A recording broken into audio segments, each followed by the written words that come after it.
Mr. Louis Chua.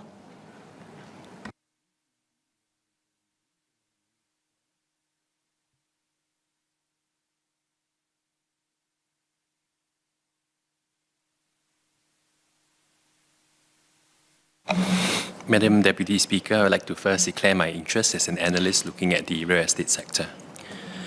Madam Deputy Speaker, when I first came across the term stamp duties, I thought to myself, that is a very expensive piece of stamp compared to the 20 to 30 cent ones we stick on envelopes.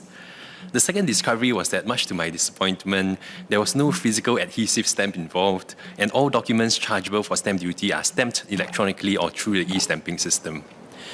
Most adult Singaporeans would have encountered, or rather paid, stamp duties at various points in their lives, most commonly when buying property. And indeed, stamp duty is a tax on dutiable documents relating to any immovable property in Singapore and any stock or shares.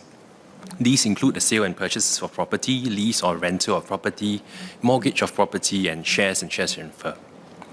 Beyond the revenue collection tool, stamp duty has also evolved to play a significant role as a macroprudential tool to address risks in the property sector, especially in the past decade or so. This is the case not just in Singapore, but also in other jurisdictions such as Hong Kong and Australia as well. From a simple buyer stamp duty or BSD, this has now evolved to include additional buyer stamp duty or ABSD and seller stamp duty or SSD for certain classes of property such as residential and industrial.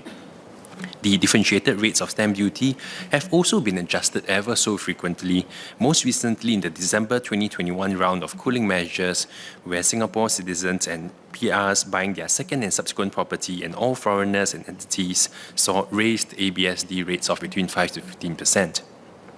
Nonetheless, as a tax that is levied on the market value of leases, properties and shares, stamp duty receipts are affected by the stage of the market cycle and, more importantly, should grow over time in tandem with inflation. From around 1.26 billion in FY 2000, stamp duty receipts have grown to 3.28 billion in FY 2010 and 3.9 billion in FY 2020. What is most impressive about this revenue source is that this growth over the past decade or so is despite the smaller government land sales program and lower level of property market transactions today. More recently, stamp duty receipts in FY 2021 have turned out to be higher than what was initially projected by the government, from an initial estimate of 4.25 billion in Budget 2021 to the revised estimate of 6.45 billion as of Budget 2022 to actual receipts of 6.76 billion, which I believe is a record high. So the positive surprise to stamp duty receipts works out to be about 2.5 billion or 59% higher as compared to what was initially budgeted for in Budget 2021. For FY 2022, stamp duty receipts are expected to remain robust at 5.24 billion. More broadly, I've also observed that the actual operating revenue collections for FY 2021 have turned out to be higher as compared to what was initially budgeted for in Budget 2021 and even the revised estimate as of Budget 2022 announced earlier this year.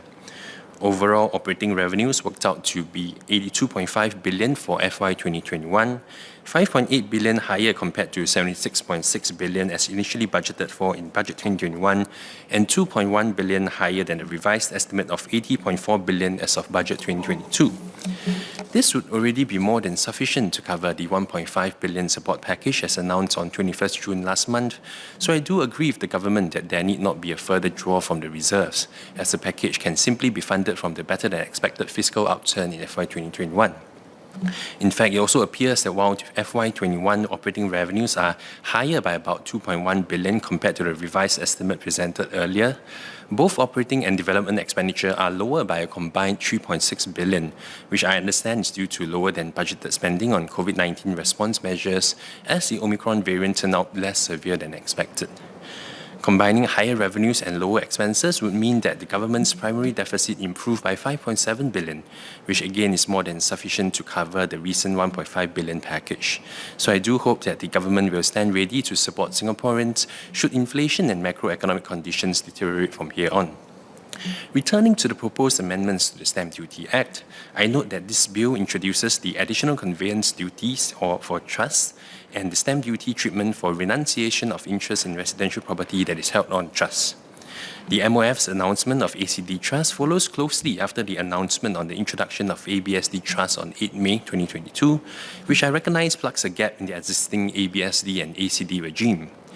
I am reminded of a news article I read on the Business Times late last year, which reported that a certain crypto billionaire, well, at least back then, was in an early stage of buying a 48.8 billion GCB as trustee for his nearly 3-year-old child. This transaction apparently closed in March this year, but I wonder if headlines such as this prompted the MOF to undertake a review of the ABSD regime. More broadly, the practice of purchasing residential properties via trust has been well documented since the implementation of the ABSD regime about a decade ago. Not having to pay ABSD for what would have been a multiple property purchase, but with no access to financing, were the key features of such purchases in what some would call a loophole, albeit a well-publicized one. While I recognize that this was born out of a periodic policy review, will the Minister shed light on what were the considerations and why is this gap only closed now and not years ago?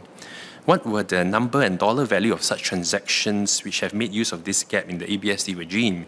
And was there a material increase in such transactions which prompted the MOF review? That said, I view this development with a glass-half-full lens, and it could even be seen as a form of wealth tax which has a targeted and narrow scope.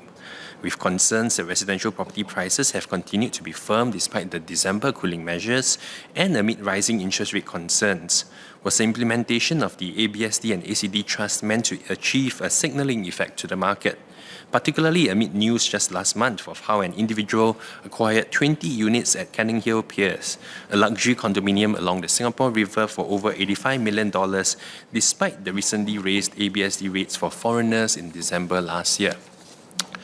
With the introduction of ACD Trust as included in this bill, I recognize that this will go hand in hand with the policy intent of ABSD Trust, of which I am supportive. I am again reminded of news from yesteryears when ACD itself first came into effect in March 2017.